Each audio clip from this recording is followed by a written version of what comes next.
All new tonight with the crisis in Ukraine. A new warning from President Biden to Russian President Vladimir Putin. The president says invading Ukraine would cause widespread human suffering and bring swift and severe cost on Russia. It happened during an hour-long phone conversation today.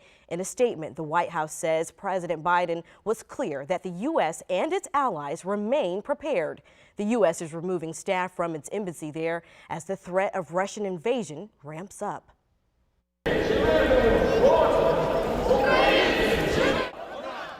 Well, nearly 3,000 people attended a March of Unity for Ukraine in Kiev today. That's the country's capital. In a peaceful march, people voiced their support for a democratic Ukraine free from Russian influence. But for Ukrainians living right here in the metro region, the ongoing tension with Russia brings personal concerns. Loved ones could be close to conflict. Our Tom Dempsey explains their calls back home to Ukraine only add to their worries. Came to the United States for college. After moving to the United States from Ukraine years ago, Anatoly Bishko often calls back home to talk with his parents and friends. In recent weeks, those chats on the phone took on a much different feel. The mood is, cautious but defiant. And then, my own parents, they're older, so they're just, they're scared.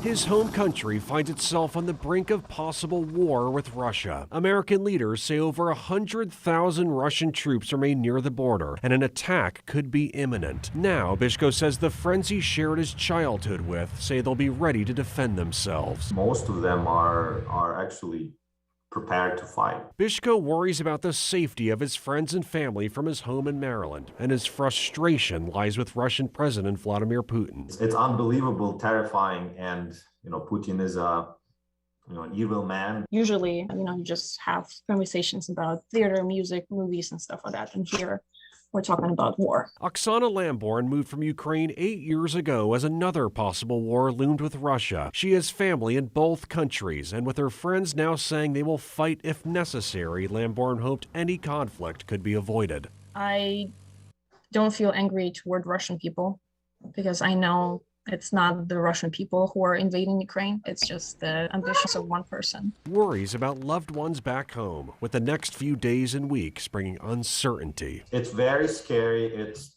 a combination of not knowing what will happen and being helpless to impact. Tom Dempsey, WUSA 9.